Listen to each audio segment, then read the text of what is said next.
اللهم محمد في جميع أفعاله ومحمد اللهم صل عليه مع صحبه وآله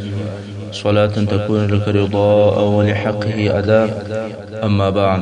د رسول صلى الله عليه وآله وسلم د سیرت یو 50مه برخه. په تیره برخه کې مو تر دې ځایه پورې بیان را رسولی و چې مسلمانانو د احد په ورځ باندې لشکر برابر کړي او بیا نبی علیه الصلاة والسلام مبارک د ثابت پاتې کېدلو او د استقامت او په جنګ کې د صبر کولو باندې ډیر ترغیب وکړ. په دې حال کې بیا رسول صلی الله علیه وسلم خپله توره پورته کړه او ویل څوک دغه زما توره د هغې په حق باندې اخلي. د رسول صلی الله علیه وسلم اکا حمزه رضی الله عنه ولاړ شو، ول یا رسول الله زه اخلم. رسول صلی الله علیه وسلم توره بیرته ځین راایسته او نیکه ورکړه.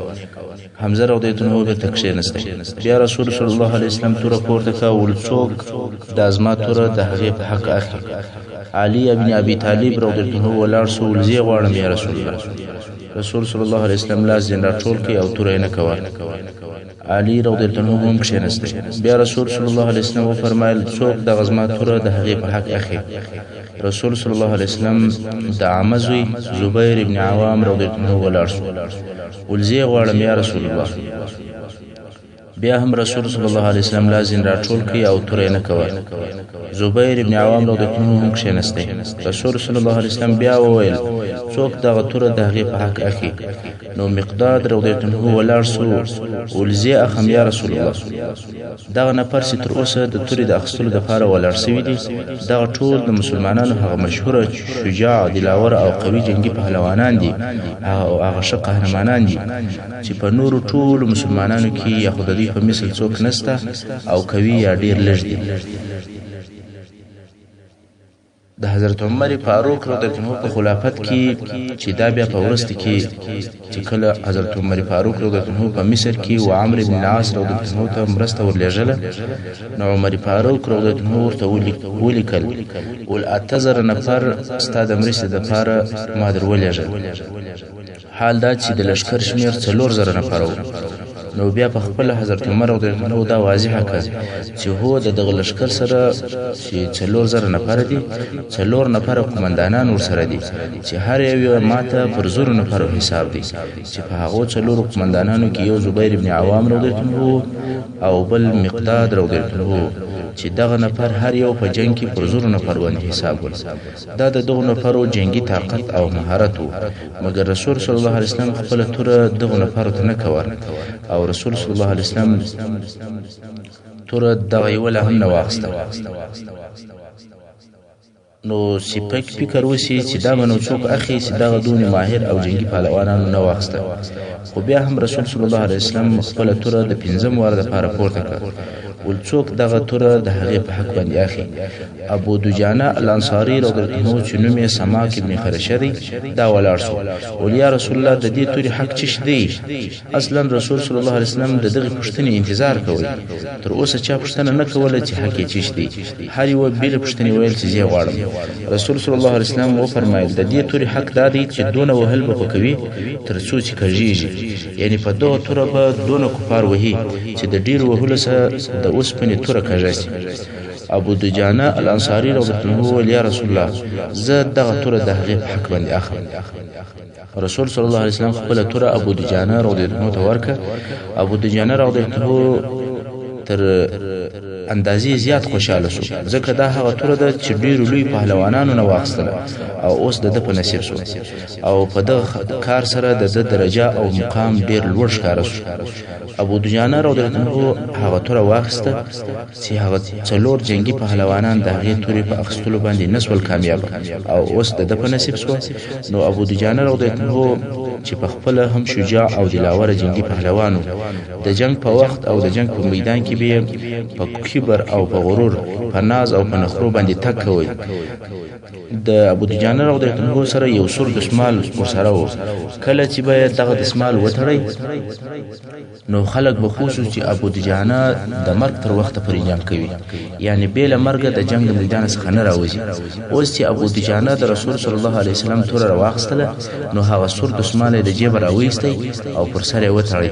او د دوه لشکرو په مابین کې په فخر او په غرور سره تک کوي ایوې خو او بلې خواته کږیږي تور پورته کې کښته کې په خلکو یې ویني رسول صلی الله علیه وسلم وخندل او یې فرمایل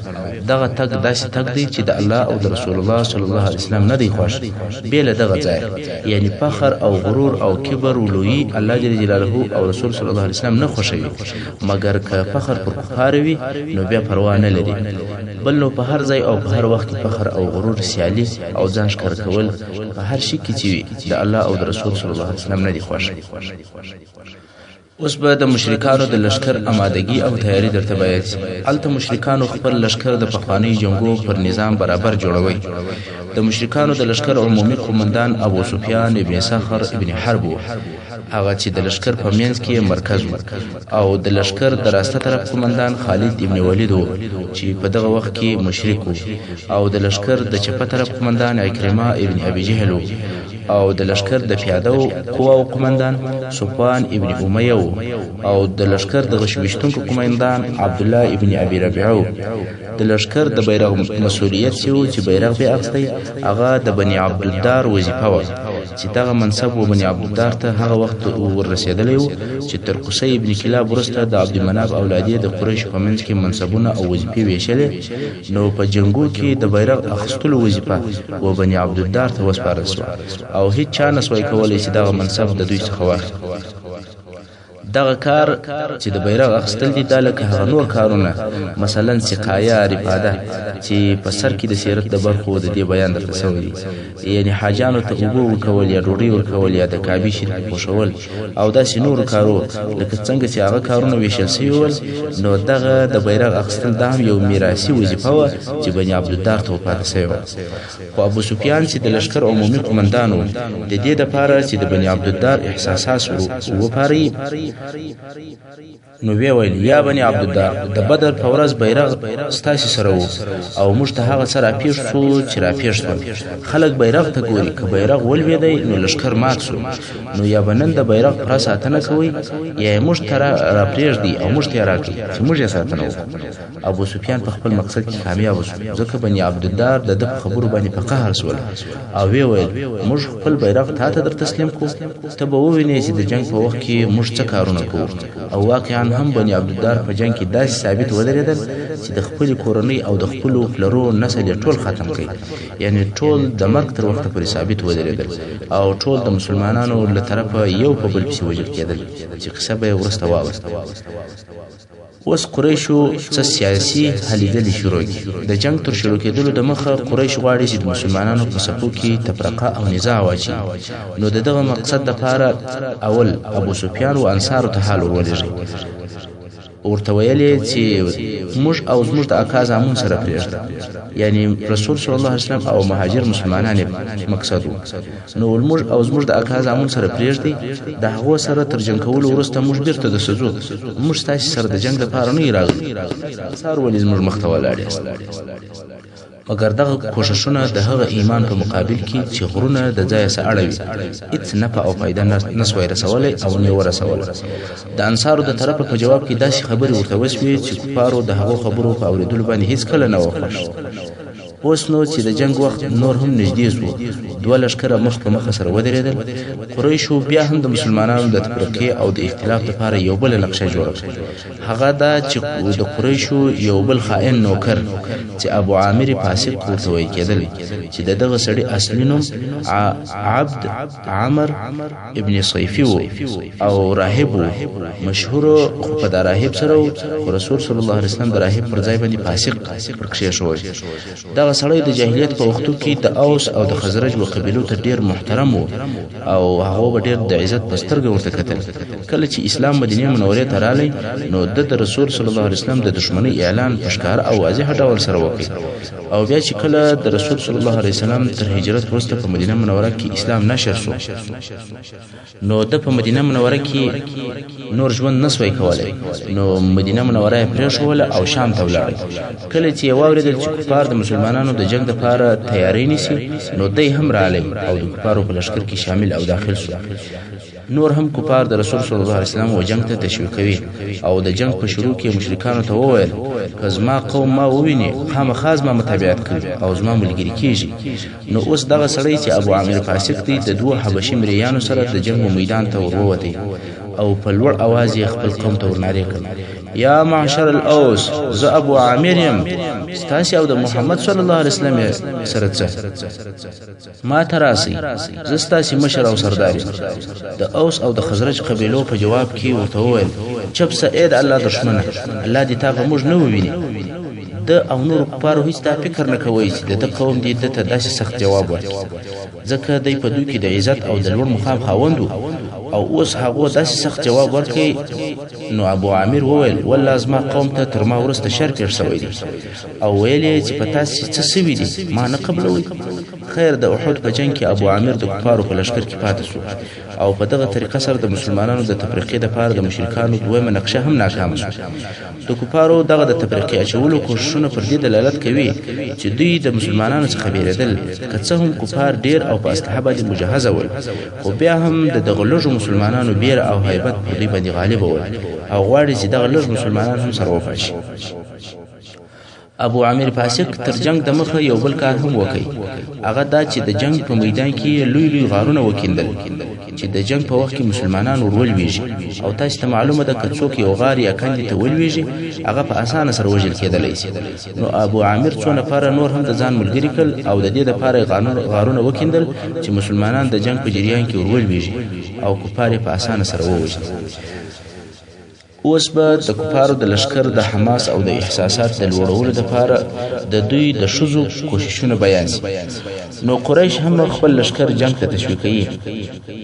مګر د هغو د تشویق طریقه دا نه ده لکه د مسلمانانو چې رسول صلی الله علیه وسلم خپل لشکر ته د ملائکو په نزول سره زیری ورکوي او یا داسې نور د تشویق او د ترغیب کارونه یې کول مګر د کفارو د تشویق لپاره فقط ښځې وې اوس د مشرکانو ښځې چې مشره یې د ابو سفیان زوجه هند بنت عتبه ده په جنگ کې د ګډون او د اشتراک لپاره خپل حصه اخلي د لشکر د صفو او د قطارو په منځ کې دریې په لاس باندې ګرځي او دریې وهي د کفارو د احساساتو د لوړولو لپاره بې حیا بیتونه او شعرونه وایي په غزلو کې خپل لشکر ستایي او په لشکر ته په د اشعارو په د غزلو کې وایي که کامیاب سواس نو موږ به محبت ترسره کوو کوربچې به در اوارو بالښتان به در تږدو موږ به در سره لاس تر غاړې سو او داسې نورې بې حیا خبرې او پالتو خبرې کوي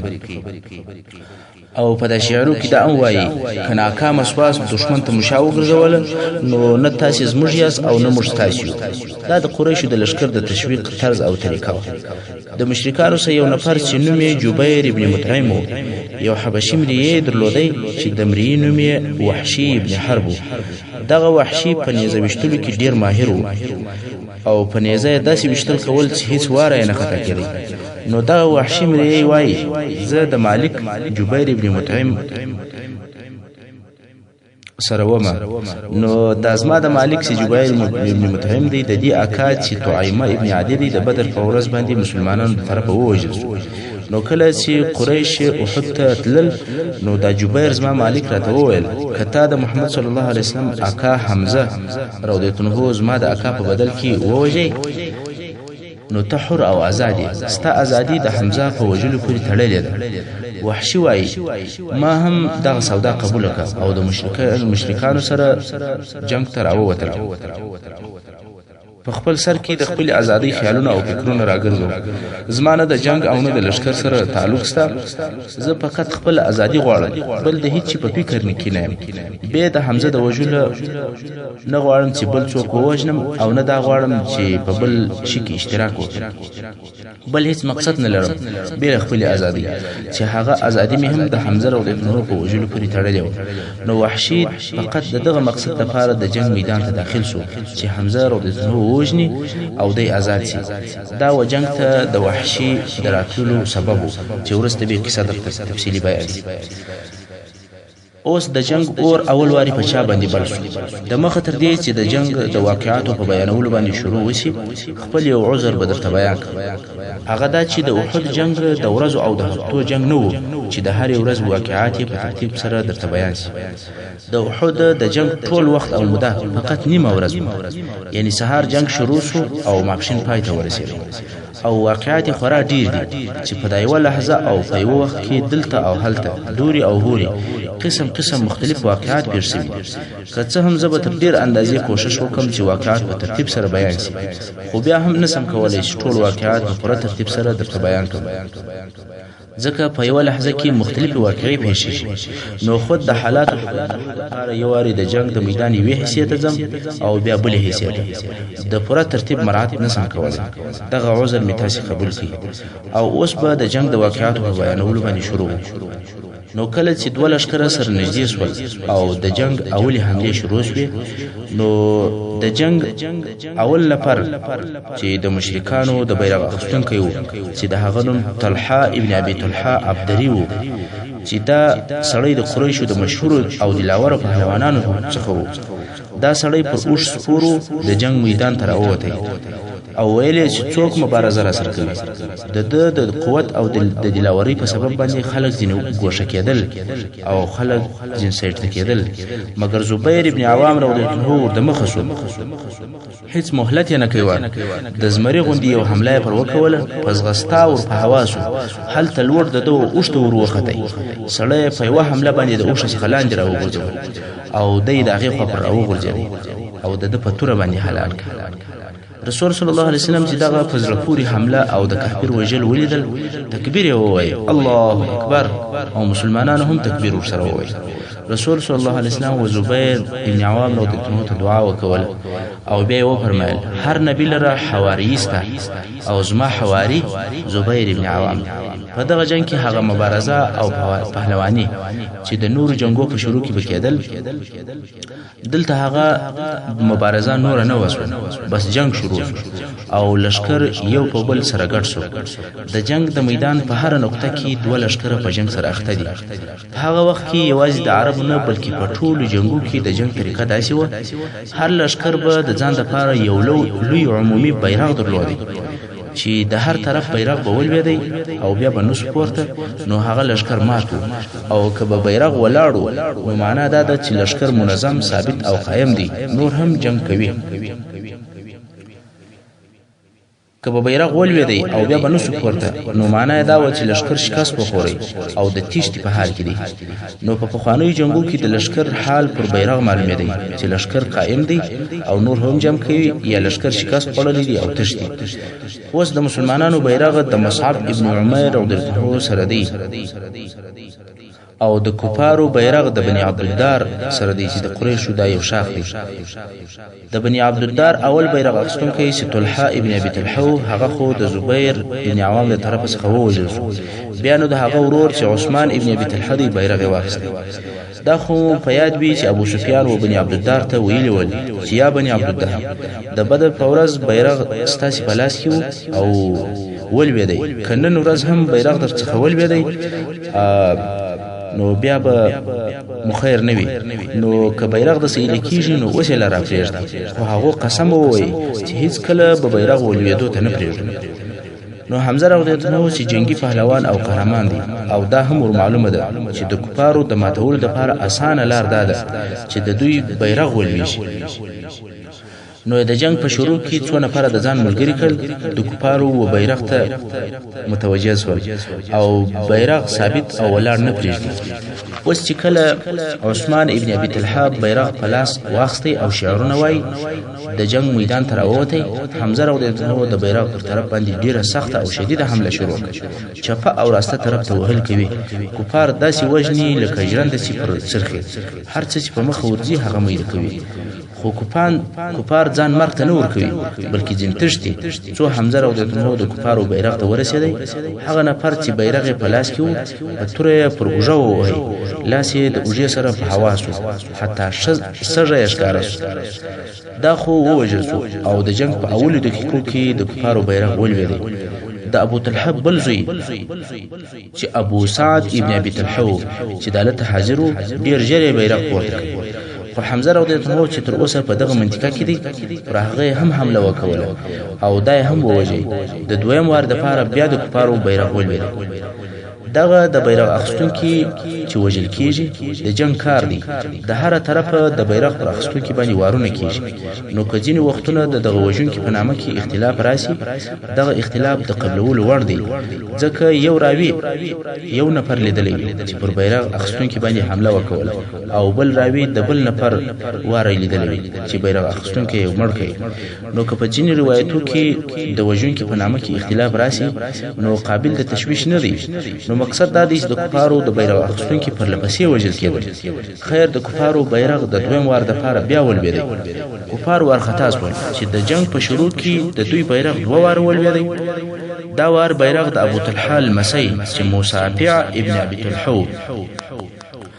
هغه پورته کړ او کفار پر حمزه رضی الله عنه باندې راټول شول حمله پر کوي د بیرغ څخه یې منع کوي د جنگ شدت د بیرغ په شاوخوا دی د کفارو ټول طاقت د بیرغ وساتلو ته متوجه دی نو ځکه یې وکولای شوی چې حمزه رضی الله عنه د بیرغ څخه منع کړي په دغه وخت کې حضرت علي رضی الله عنه یو بل ټولي جوړ کړ او د بل طرفه پر بیرغ باندې حمله شروع کړه بیرغ اخستونکي مړ کړي او د دریم واد لپاره د کفارو بیرغ ولوېدی د طلحه چې بل زوی و چې کلاب ابن طلحه هغه بیرغ پورته کوي او بیا د جنگ بیرغ پورته دی او جنگ شروع دی علي رضی الله عنه چې تر اوسه له عدالت حاضر دی بیا حمله پر وکوله او دای هم مړ کړ نو د سلام وارد لپاره بیا د کفارو بیرغ ولوېدی او د ابو طلحه د کورنۍ څخه 15 نفر ووژل شول د کفار لشکر د میدان جنگ له شاوخوا څخه ورته ګوري چې بیرغ ته څه پیښه ده لویږي او پورته کیږي ټول کفار د بیرغ په انتظار چې څه ورته پیښه او د جنگ شدت هم ټول د بیرغ پر شاوخوا دي کفار ډېری سخت حمله شروع کړي چې علي او حمزه رضی الله عنهما د بیرغ څخه پر شا کې د بیرغ د شاوخوا ټول کفار ودی ته متوجه شول چې دغه د بیرغ حفاظت وکړي هلته د طلحه بل زوی چې جلاس ابن طلحه نومېدی هغه رالی بیرغ یې پورته کړ دلته کفار د علي او د حمزه رضی الله عنهما سره په جنگ مشغول دي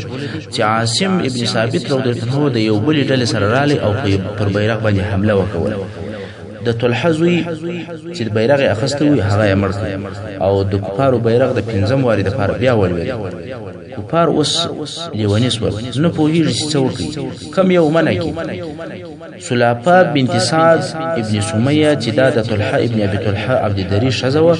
او د نافع ابن طلحه او د جلاس ابن طلحه او د مصافع ابن طلحه او د کلاب ابن طلحه مور وه چې دا ووژل شول دا هم په دغه جنگ کې حاضر و او دا پوهېدل چې کم کسان چې بیرغ پورته کوي هغه د دې خاوند یا د دې زامن یا د دې د کورنۍ غړي دي او دا په دې هم پوهېدل چې د بیرغ د هر لار ولیدلو سره د دې یو زوی یا د کورنۍ یو غړی وژل کیږي نو د بیرغ و طرف ته ورته مخه شوه خو هغه وخت بیرغ ته ورسېدل چې د دې زوی بیرغ پورته کړی و چې هغه زوی عاصم رضی الله عنه ورمړ کړي دا ورته ګوري چې یو زوی ووژل شو او بیرغ د 15 وار دپاره ولوېد شپږم نفر چې دا نفر هم د سلافې زوی و بیرغ یې پورته کړي سلافه ورته ګوري د دې د کورنۍ څخه 15 نفر چې د دې د خاوند ورور او د دې زامن ووژل شول او شپږم نفر چې بیرغ یې پورته کړي هغه هم د دې زوی دلته بیا عاصم رضی الله عنه وکولای شوی چې شپږم نفر ته هم ځان ورسوي او هغه هم مړ کړي سلافي چې ولیدل چې دغه دوه زامن یې د دې په مخ کې د عاصم رضی الله عنه پر لاس باندې وژل کیږي نو دا خیال شو چې هغه نور زامن او نور قربان هم عاصم رضی الله عنه وژل نو یو ویل چې څوک به د عاصم سر راته راوړي قسم دی چې د سر په کوپړۍ کې به شراب وچښم او بیا به دغه سر په سرو زرو ډکم او په انعام کې به هغه چاته ورکړم چې دغه سر یې راته راوړی دلته نو پر عاصم رضی الله عنه باندې حملې زیاتې شي ځکه هر څوک غواړي چې دغه انعام او جایزه واخلي خو عاصم رضی الله عنه چې هرې خواته مخ کې وهل او وژل کوي د کفارو بیرغ پر مځکه پروت دی تر اوسه د یوې کورنۍ څخه چې د ابوطلحه کورنۍ وه 6 نفره بیرغ اخیستونکي ووژل شول په دغه وخت کې د کفارو څخه یو نفر چې د ابوطلحه د کورنۍ څخه و د ابوطلحه د کورنۍ څخه نه و مګر د بني عبدالدار د قبیلې څخه و هغه بیرغ ته ځان ورسوي او د اووم وارې دپاره یې بیرغ پورته کړي دغه نفر هم علي ابن ابي طالب رضی الله عنه مړ کړي او یا په بل روایت کې حمزه ابن عبدالمطلب رضی الله عنه ووژي د کفارو بیرغ شریح ابن قارض پورته کوي دا سړی بیا د قزمان د طرفه ووژل شو سلافه د مکې مکرمې د فتحې په کال بیا مسلمانه شوه دغه ښځه او دا قزمان چې دلته دغه د کفارو د بیرغ اخیستونکی مړ کړی دا اصلا منافق و په جنګ کې یې د عقیدې نه بلکې د قومیت پر اساس باندې ګډون کړی چې تفصیل بیا وروسته درته راسي او بیا د کفارو بیرغ ابو زید عمرو ابن عبدالمناف عبدري پورته کوي دا هم د قزمان د طرفه ووژل شو بیا د کفارو بیرغ شرحبیل ابن هاشم عبدري د دغه نفر زوی پورته کوي دا هم قزمان مړ کړي دغه لس نفره چې ټول د بني عبدالدار څخه ول او بیرغ یې پورته کوي اول تر اخره ټول ووژل شو اوس په بني عبدالدار کې داسې څوک نسو پاته چې بیرغ پورته کړي نو د دوی د کورنۍ یو حبشي مریی و چې نوم یې صواب و هغه ور د مخه سو او بیرغ یې پورته کړي او دې مریی داسې ثبات او شجاعت ښکاره کوي چې تر خپلو بادارانو هغسې د مخه ووژل سول ډېر لوړ شو تر هغو یې بیرغ لوړ نیولی و او جنګ یې کوی چې دواړه لاسونه یې پرې سول د لاسو تر پرې کېدلو وروسته پر بیرغ باندې پرېوتی بیرغ یې په غاړه او په جګر باندې نیولی غوښتل یې چې بیرغ نشي کښته تر څو په دغه حال کې د مسلمانانو د طرفه وار پر وشو او مړ شو د دغه مریی تر وژل کېدلو وروسته د کفارو بیرغ پر مځکه ولوېدی او داسې څوک نه و پاته چې بیرغ پورته کړي نو د کفارو بیرغ لوېدلی پاته شو دغه د کفارو د بیرغ د جنګ په وخت کې د کفارو مشرانو سره وویل که جنګ پر دغه قسم جریان ولري زموږ شکست او ماتې حتمي ده موږ باید مسلمانان په بل شي مشغوله کړو نو فیصله یې پر دې وسوله چې لکه څنګه چې دوی زموږ پر بیرغ باندې حملې کوي موږ به د دوی پر بیرغ باندې حملې نو